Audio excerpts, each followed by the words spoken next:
भगवद गीता अध्याय 3 श्लोक 2। व्यामिश्रेणेव वाक्येन बुद्धिं मोहयसीव मे तदेकं वद निश्चित्य येन श्रेयोऽहमाप्नुयाम्। अर्जुन बोले, हे जनार्दन, अगर आप कर्म से बुद्धि ज्ञान को श्रेष्ठ मानते हैं तो फिर हे केशव, मुझे घोर कर्म में क्यों लगाते हैं? आप अपने मिले हुए से वचनों से मेरी बुद्धि को मोहित सी कर रहे हैं। अत आप निश्चय करके एक बात को कहिए जिससे मैं कल्याण को प्राप्त हो जाऊं। इस पद से अर्जुन मानो यह भाव प्रकट करते हैं कि हे श्री कृष्ण, आप सभी की याचना पूरी करने वाले हैं, अत मेरी याचना तो अवश्य ही पूरी करेंगे।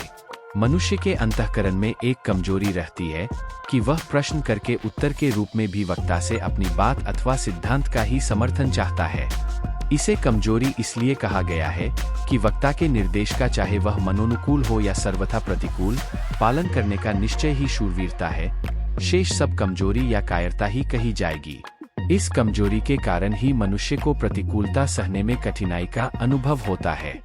जब वह प्रतिकूलता को सह नहीं सकता तब वह अच्छाई का चोला पहन लेता है, अर्थात तब भलाई की वेश में बुराई आती है। जो बुराई भलाई के वश में आती है उसका त्याग करना बड़ा कठिन होता है। यहाँ अर्जुन में भी हिंसा त्याग रूप भलाई के वशे में कर्तव्य त्याग रूप बुराई आई है। अत वे कर्तव्य कर्म से ज्ञान को श्रेष्ठ मान रहे हैं।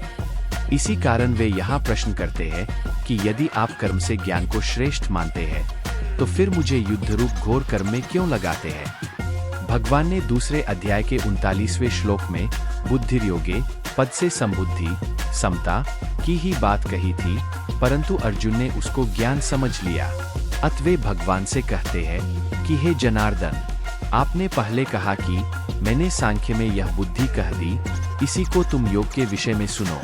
इस बुद्धि से युक्त हुआ तू कर्म बंधन को छोड़ देगा, परंतु कर्म बंधन तभी छूटेगा जब ज्ञान होगा।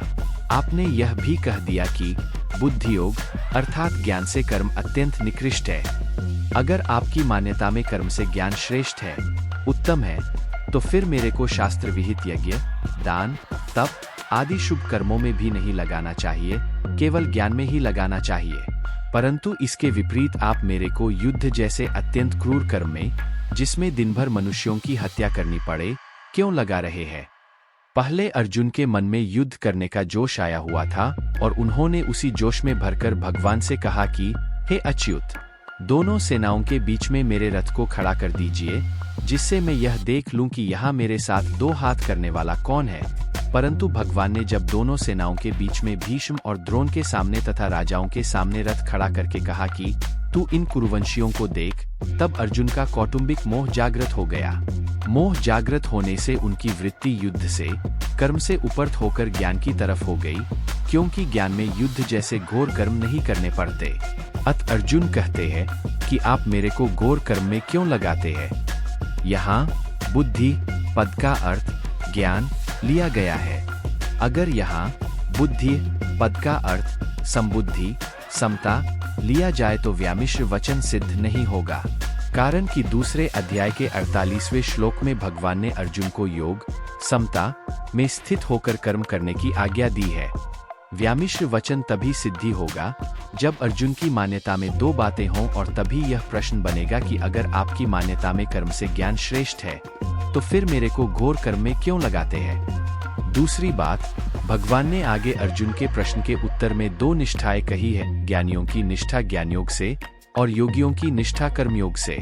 इससे भी अर्जुन के प्रश्नों में बुद्धि पद का अर्थ ज्ञान लेना युक्ति संगत बैठता है। कोई भी साधक श्रद्धा पूर्वक पूछने पर ही अपने प्रश्न का सही उत्तर प्राप्त कर सकता है। आक्षेप पूर्वक शंका करने से सही उत्तर प्राप्त कर पाना संभव नहीं। अर्जुन की भगवान पर पूर्ण श्रद्धा है, अत भगवान के कहने पर अर्जुन अपने कल्याण के लिए युद्ध जैसे घोर कर्म में भी प्रवृत्त हो सकते हैं, ऐसा भाव उपर्युक्त प्रश्न से प्रकट होता है। इन पदों में अर्जुन का भाव है कि कभी तो आप कहते हैं कि कर्म करे कुरु कर्माणि, और कभी आप कहते हैं कि ज्ञान का आश्रय लो। आपके इन मिले हुए वचनों से मेरी बुद्धि मोहित सी हो रही है, अर्थात मैं यह स्पष्ट नहीं समझ पा रहा हूँ कि मेरे को कर्म करने चाहिए या ज्ञान की शरण लेनी चाहिए। यहाँ 2 बार इव पद के प्रयोग से भगवान पर अर्जुन की श्रद्धा का द्योतन हो रहा है।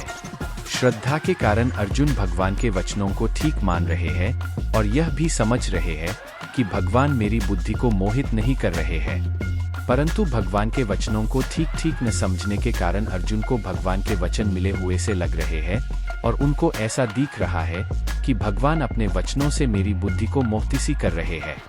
अगर भगवान अर्जुन की बुद्धि को मोहती करते तो फिर अर्जुन के मोह को दूर करता ही कौन?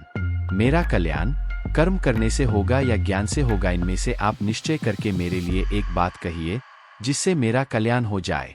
मैंने पहले भी कहा था कि जिससे मेरा निश्चित कल्याण हो वह बात मेरे लिए कहिए और अब भी मैं वही बात कर रहा हूँ।